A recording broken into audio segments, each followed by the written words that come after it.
While my phone still has a charge, I need to write this down and share it with you all, so that you don't make the mistake I made. I no longer exist, at least in the world I once was in. I've been on board this train, transcending time and space for the last 3 days, and I'm still trying to understand how this happened.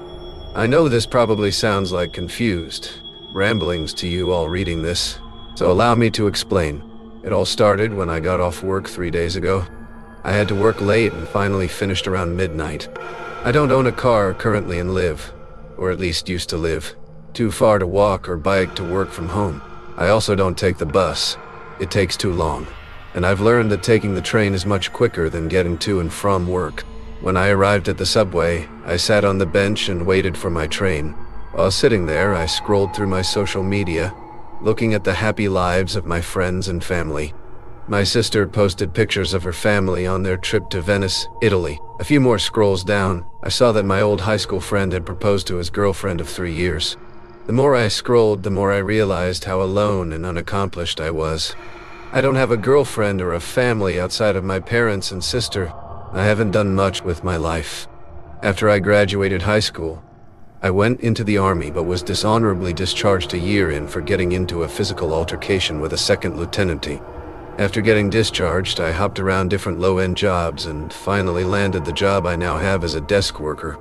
It doesn't pay the best but is luxurious compared to my previous burger joints and cashier jobs. Still, I'm 28 years old, and it's as if my life is just passing by, and I have no chance of experiencing it. In the middle of my self-pity party, my train pulled up. I got up, boarded the train, and sat at the bench closest to the door. After sitting down, I quickly realized no one else was in my carriage. This isn't normal, and even though it's late, I've never found a carriage completely empty. Upon this revelation, I got up and looked through both door windows into the other carriages. Still, I didn't see anyone in them either. At first, this frightened me and presented me with feelings of unease. I thought that maybe I should get off this train and take a taxi home. But I quickly pushed off the anxiety I was feeling and told myself, at least I don't have to deal with any late-night weirdos. The train finally started, and upon leaving the station, I sat back and pulled my phone back out to play my puzzle game. In the middle of me playing on my phone, the lights in the carriage started to flicker. It startled me, but I assumed it was due to the typical shitty maintenance of the train. Good old American infrastructure. However, after the lights seemed to fight to stay on for about a minute, they went completely dark. I couldn't see anything beyond the light of my phone screen. It was solid dark in the carriage for at least 30 seconds. I was about to turn my phone flashlight on when a sudden bright flash burst through the darkness and directly into my eyes. The strength of the light was so intense I became disoriented. Then, as fast as the light came, it disappeared. While my vision was still blinded due to the light, I became deafened by sudden voices all around me. The next thing that came was the smell of musk. The closest thing I could describe it as is it smelled like you dived into a pool full of football players' jerseys and jockstraps after a long game in the middle of summer in Alabama. When my vision returned, I realized where the stink and sounds came from. Somehow, my carriage was packed to the brim with people. I was taken aback by how quickly I went from being alone to being surrounded by people. I jumped backward with a yell and quickly gained the attention of the people around me. Everyone stopped to look at me and promptly returned to their conversations or whatever they were doing before. The next thing I knew, some kid who couldn't be older than 13 came up to me begging to use my phone to try to call his parents. The kid stunk and had long, stringy hair sticking to his forehead with acne and sweat to accompany it. Before I could answer, a woman who looked to be in her 20s with curly brunette hair came up behind him and told him not to scare the new guy already. With a look of defeat on his face, the kid apologized for jumping me and returned to his seat further down the carriage. The woman followed the boy back to his seat with her gaze before turning back to me and sticking her hand out for a handshake. "Hello, my name is Luna. What's yours?" After a brief pause, I stuck my hand out in return. James. Nice to meet you, James. I just wish it had been under better circumstances." Still reeling from what was going on, I asked, "Can you explain to me what the fuck is going on right now?" "Hey, no need for that kind of language. I understand it is scary when you are new, but children are nearby." Awestruck, I looked around and saw a woman holding a child to the immediate right of me, staring at me with a frown. I apologized and looked back at Luna. Please explain to me what is happening and how you and everyone else got onto my carriage. Luna frowned. Well, actually, I don't fully understand it. I've been on here for the last 2 weeks, and from what I have gathered, everyone ended up here after getting onto a train with no one else on it. And then suddenly, the lights in the carriage go out, and a very bright light blinds them. When you finally regain your vision and senses, you realize you are no longer alone.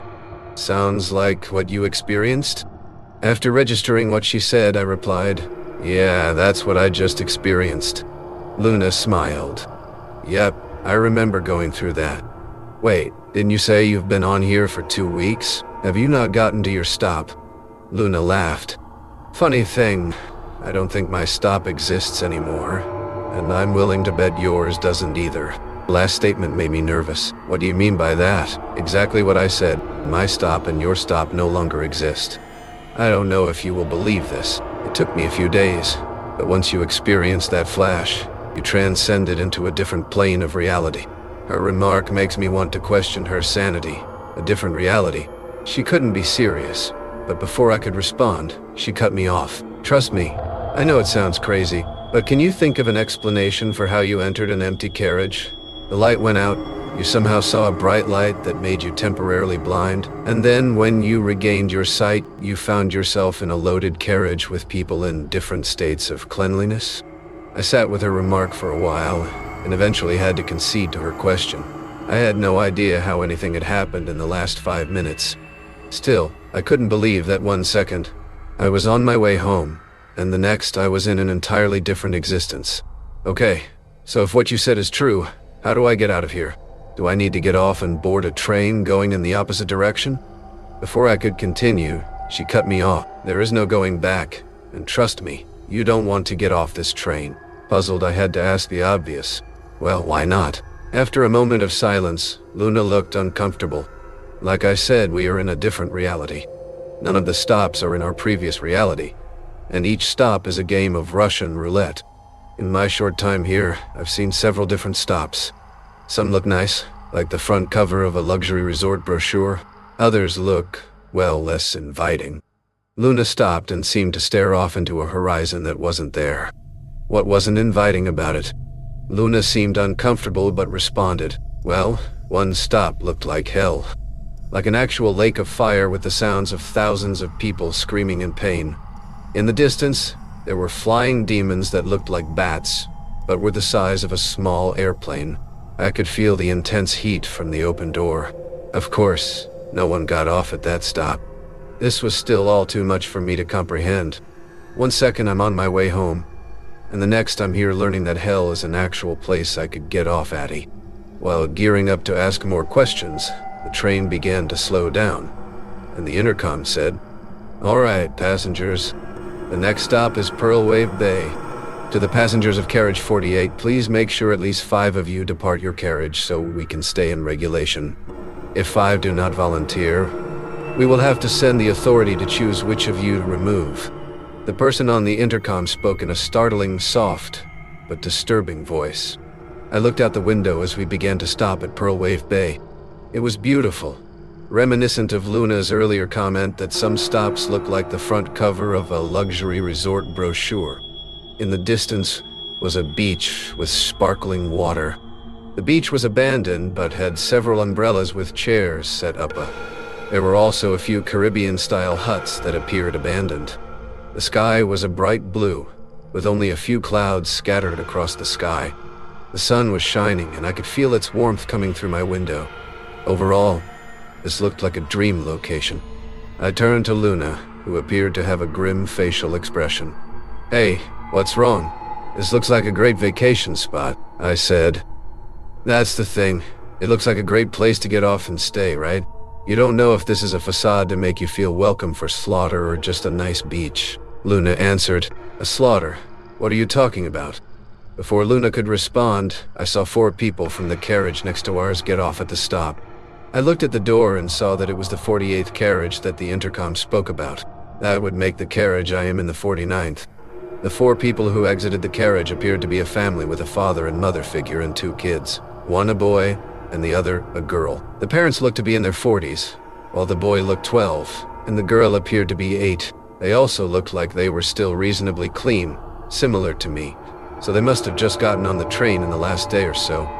They huddled around the father, trying to appear confident in their decision to get off at this location.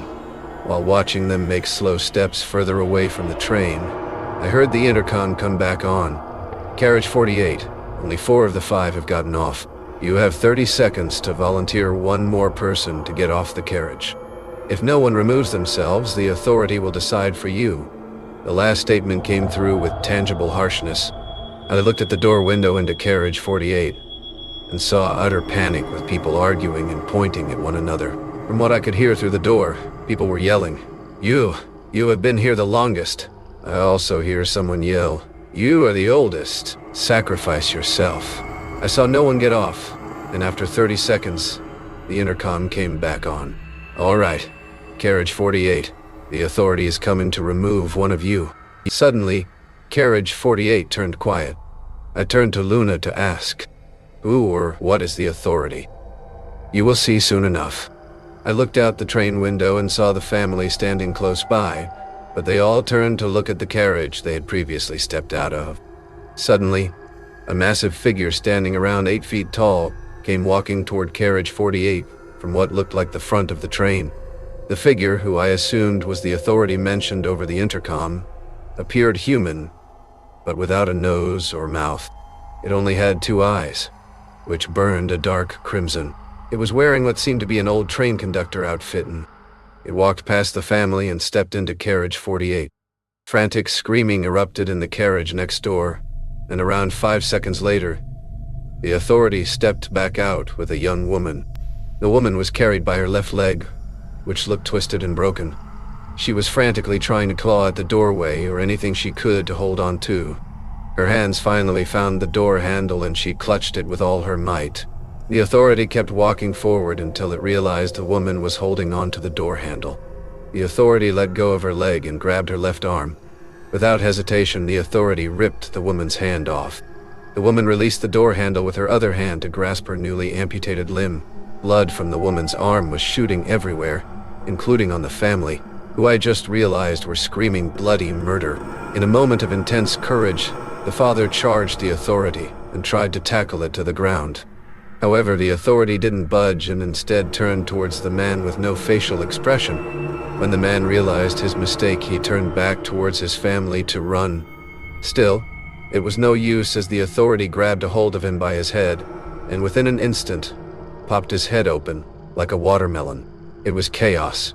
The children were screaming, trying to run towards their now deceased father while the mother held onto them with a face of horror. The authority turned back towards the front of the train. It returned to the engine from where it came, disregarding the carnage it left outside carriage 48. Soon after the authority boarded the engine, the train began to pull off. As we began to pass by the 5 passengers, I made eye contact with the young woman who expressed genuine, untamed fear. The intercom came back on. "Let's hope our former passengers enjoy their stay at Pearlwave Bay." I looked at Luna, whose facial expression seemed to be a mix of sorrow and resignation. She turned away and made her way back to her seat. I turned back to the horizon before we passed through a tunnel to leave Pearlwave Bay. I could swear I saw large ripples in the water in the distance before the bricks and dark of the tunnel cut off my gaze. After Pearlwave Bay, we stopped at a few other locations. One was a snowy wonderland, one was a forest village, and the last was a mountain cabin. Fortunately, no one had to depart again. Our carriage will likely have to depart a few members at the next stop as we seem to have reached capacity. My phone battery is at 78%, so I will stop here. Please heed my warning. If you board a train with no one on it, immediately get off.